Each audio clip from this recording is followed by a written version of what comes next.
하드셋. 안녕하십니까. 사마열혈입니다. 송덕수 교수님자 제18 신민법 강의 2회도 463페이지 제3절 물권의 종류 보겠습니다. 로마자 1번은 물권 법정주의, 1번의 서설. 양가르는 의. 물권 법정주의란 물권의 종류와 내용은 법률이 정하는 것에 하나며 하나에 인정되며 당사자가 그 밖의 물권을 자유로 창설하는 것을 금지하는 법원칙을 말한다.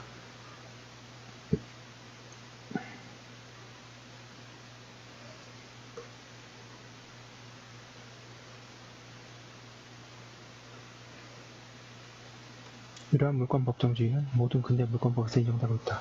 그 방식을 보면 대부분의 국가의 경우 명문 규정은 없이 당해 연항 원칙으로 464페이지 인정하고 있으나 명문으로 규정하고 있는 나라도 있다. 물권 법정주의가 채용되면 물권의 유형과 내용은 확정되고 그 결과 물권법의 규정은 강행 규정으로 된다. 우리민법 제185조에서 물권은 법률 또는 관습법에 의한 외에는 임의로 창설하지 못한다고 하여 물권 법정주의를 명문으로 규정하고 있다. 그런데 이에 의하면 법률 외에 관습법에 의하여도 물권이 창설될 수 있도록 하고 있는 점에서 본래의 물권 법정주의와 차이가 있다. 이와 같이 민법의 태도에 관하여 학설은 모두 긍정적이다.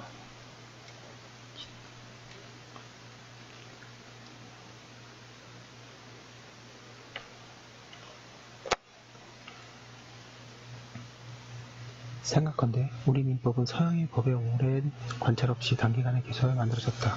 그 결과 당연히 우리의 가치 있는 고유한 물건이 미처 조사 수용될 여유가 없었다. 그런데 과거부터 관습에 의하여 인정되던 물건은 현행법상으로도 인정할 필요가 있다. 뿐만 아니라 장차 관습법상의 새로운 종류의 물건이 형성된다면 그것도 보충적으로 인정하는 것이 유익할 것이다. 이러한 점에 비춰볼 때 관습법에 의한 물건의 성립을 인정하고 있는 민법의 태도는 타당하다고 하겠다. 양가르변의 이유. 근대법이 물권 법정주의를 원칙으로 채용하고 있는 이유는 두 가지이다. 첫째, 봉건시대에 있어서 부동산, 특히 토지에 대한 복잡한 지배관계를 정리하여 토지에 대한 권리관계를 단순히 하고 자유로운 소유권을 확립하기 위해서이다.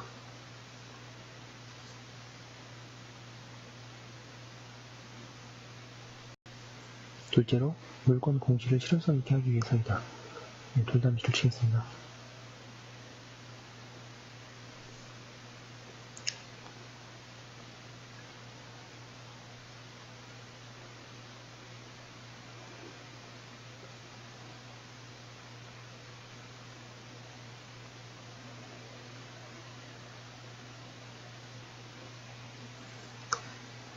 물권은 배타적 지배권이어서 제3자에게 미치는 영향이 크고 따라서 물권에 관해서는 제3자가 그 존재를 명백하게 인식할 수 있는 방법을 마련해야 한다. 그런데 그 방법으로는 점유는 모든 물건을 공시할 수 없으며 등기는 어떤 물건이라도 공시할 수는 있으나 너무 복잡하면 이제는 그 내용을 알 수 없어서 공시의 목적을 달성할 수 없게 된다. 여기서 물권의 유형을 미리 한정하여 두고 당사자는 그 가운데 선택만을 하게 하는 것이 물권의 공시를 실효성 있게 하는데 가장 적합함을 알 수 있다. 이러한 이유 가운데 첫째 이유는 역사적 영역적인 것을 지나지 않으나 둘째 이유는 오늘날 우리 법에서도 여전히 의미를 가지고 있는 중요한 것이다. 이번에 185조의 내용.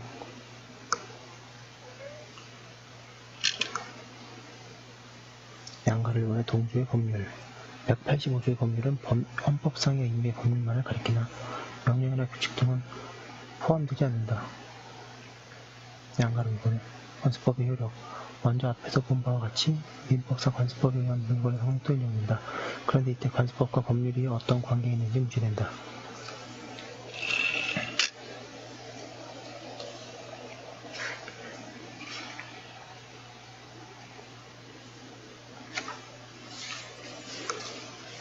(465페이지) 보겠습니다. 방가비권의 보충적 효력설. 1조에 있어서나 185조에 있어서 관습법은 보충적인 효력만 있다는 견해이다. 이 견해는 대등적 효력설, 변경적 효력설은 물권 법정주의에 되고 물권법의 강행 규정 속에 모순된다고 한다. 대등적 효력설, 관습법은 법률과 대등한 효력이 있다는 견해이다. 이 견해를 취하는 문헌 가운데는 1조에 관하여 관습법의 변경적 효력을 인정하는 경우도 있고 보충적 효력설을 인정하는 경우도 있다. 한편 대등적 효력설을 주장하면 그것이 변경적 효력설과 다르지 않다는 문헌도 있다. 대등적 효력설은 185조의 문헌을 주장 근거로 삼는다. 방가로 3번의 변경적 효력설. 관습법에 대하여 변경적 효력을 인정하는 견해이다. 이 견해는 대등적 효력 인정은 결과적으로 변경적 효력을 인정하는 것이 된다고 한다. 그리고 보충적 효력설은 대등적 효력설에 대하여 비판하는 이유인 물권법의 강행법규성을 반한다는 것은 옳지 않다고 한다. 왜냐하면 제185조가 관습법상의 물권을 인정한 것 자체가 이미 강행법규성의 유연성을 부여하는 것이기 때문이라고 한다. 검토 및 사견. 방가로 2번의 검토 및 사견. 학설들에 관해서는 타당성을 검토하기 전에 먼저 실제에 있어서 그것들이 어떠한 차이를 보이는지 살펴보기로 한다. 보충적 효력설, 대등적 효력설, 변경적 효력설은 법률에 규정이 있는 물권과 종류는 같은데 내용은 다른 물권의 관습법상 성립할 수 있는가 관련한 차이를 보인다.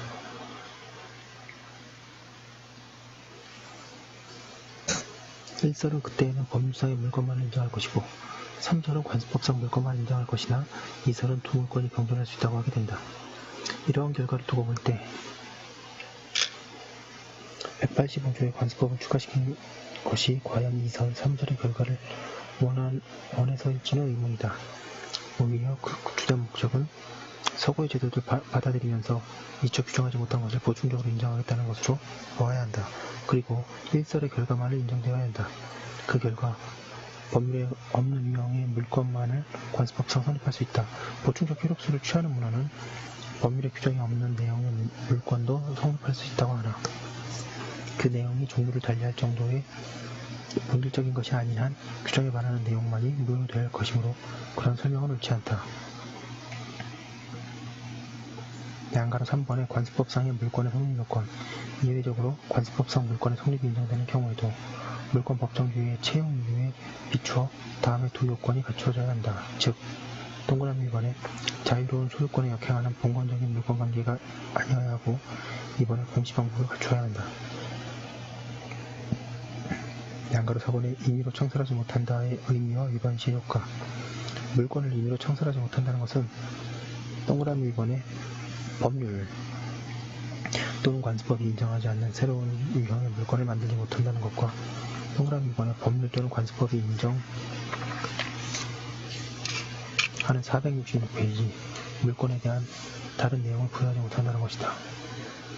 이를 규정하고 있는 185조는 강행 규정이며 이에 위반하는 법률 효과는 무효이다. 그런데 그 무효 행위는 유형 강제 위반과 내용 강제 위반에 있어서 다르다. 전자의 경우에는 법률행위의 전부가 무효이나 후자의 경우에는 위반 부분은 무효가 되고 나머지에 대해서는 일부 무효의 법리가 적용된다. 물권 법정주의에 위반하여 법률행위가 무효인 때에도 채권적 효력도 없는가가 문제된다. 여기에 관해서 판례는 없고 학설은 채권행위도 무효라는 견해, 채권적 효력은 인정된다는 견해 등으로 나뉜다. 판례 보겠습니다. 민법 제185조는 물권은 법률 또는 관습법에 의하는 외에는 임의로 청산하지 못한다고 규정하여 이른바 물권 법정주의를 선언하고 있고 물권법의 강제 규정성은 이를 중액으로 하고 있으므로 법률이 이를 인정하지 않는 새로운 종류의 물권을 청산하는 것은 허용되지 아니한다 할 것인가. 원심이 인정한 관습상의 통행권은 성문법과 관습법 어디에도 근거가 없으며 원심이 피고들에게 관습상의 통행권이 있다고 판단하여 원고들의 통행권 확인 여부를 인용하는 것은 물권 법정주의에 관한 법률에 의하여 판결 결과에 영향을 미치는 의혹을 저지른 것이라고 했다.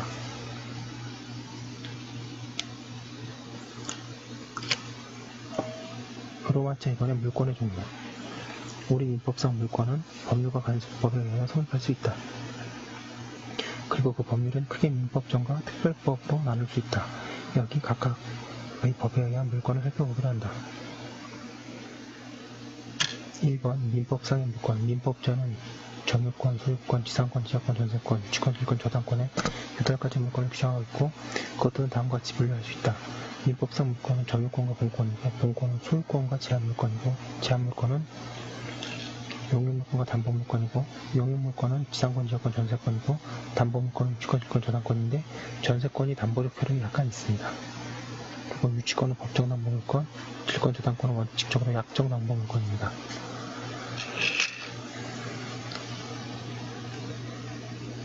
467페이지 보겠습니다. 양가를 본권과 점유권. 민법상의 물권은 먼저 본권과 점유권으로 나눠진다. 점유권은 물건을 사실상 지배하고 있는 경우에 인정되는 물권이고, 본권은 물건을 지배할 수 있는 권리이다.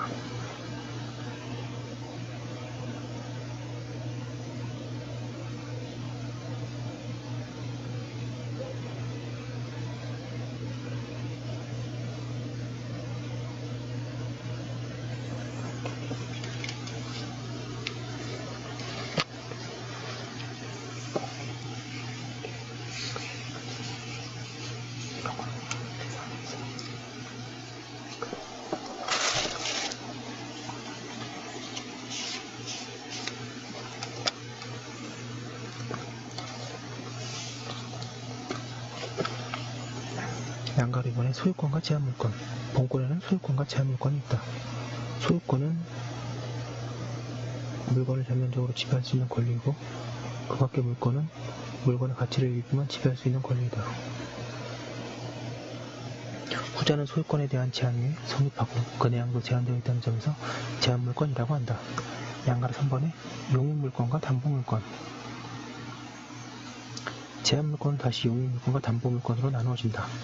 용익물권은 물건이 가지는 사용가치의 지배를 목적으로 하는 것이고, 담보물권은 교환가치의 지배를 목적으로 하는 것이다. 용익물권에는 지상권, 지역권, 전세권이 있고, 담보물권에는 유치권, 질권, 저당권이 있다. 다만 전세권은 본질적으로는 용익물권이나 담보물권의 성질도 가지고 있다.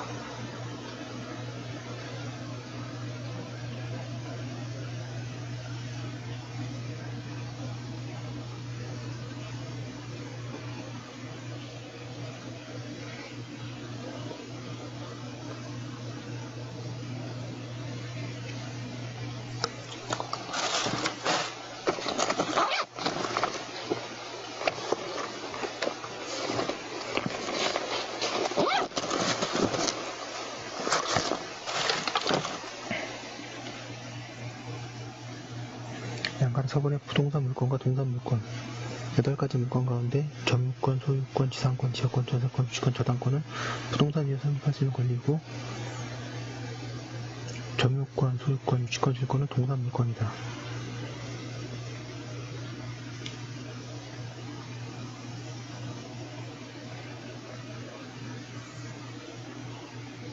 그 질권은 동산에만 설립할 수 있다는 게 특징이고요. 여기 보시면 질권이 없죠? 그래서 부동산, 질권 빼고는 다 부동산 위에 설립할 수 있고, 질권은 동산만 설립하고, 동산 다 되는 건 점유, 소유, 유치권. 그 예외적으로 동산에 대한 저당이 일부 가능합니다. 그럼 뒤에서 자세히 보도록 하겠습니다.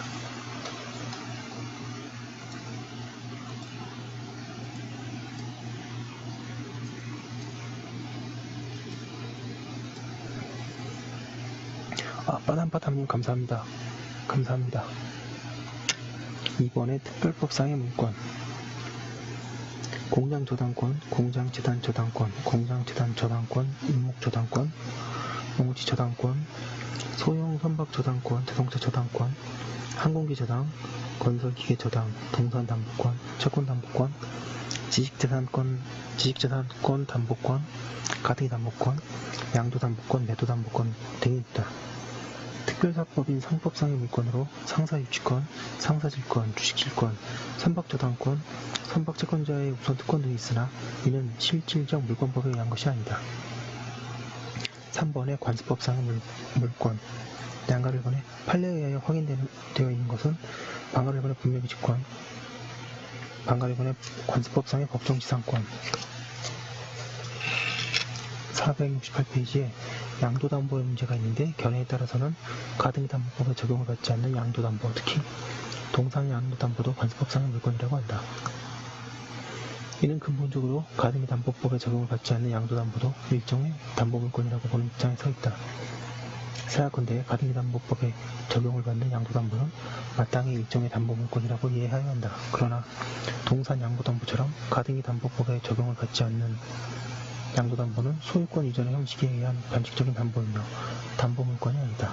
그리고 그것은 판례에 의하여 인정되는 것이라 보아야 한다. 결국 동산 양도담보는 물권이 아니어서 관습법상의 물권일 수 없다. 양가로 이번에 판례에 의하여 부인된 사례, 대부분은 온천에 관한 권리형 관습법상의 물건이 아니고 근린 공원을 자유롭게 이용할 수 있다고 하여 공원 이용권이라는 배타적인 권리를 취득할 수 있다고 할 수 없으며 미등기 무허가 건물의 양수인에게 소유권에 준하는 관습법상의 물권이 있다고 볼 수도 없고 사인의 토지에 대한 관습법상 통행권은 인정될 수 없다고 한다. 미등기 무허가 건물의 양수인이라도 그 소유권 이전 등기를 변경받지 않는 한 그 건물에 대한 소유권을 인정할 수 없고 소유권에 준하는 관습법상 물권이 있었다고 할 수 없으며 현행법상 사실상의 소유권이라고 하는 포괄적인 권리 또는 법률상의 지위를 인정하기도 어렵다고 하고 있습니다.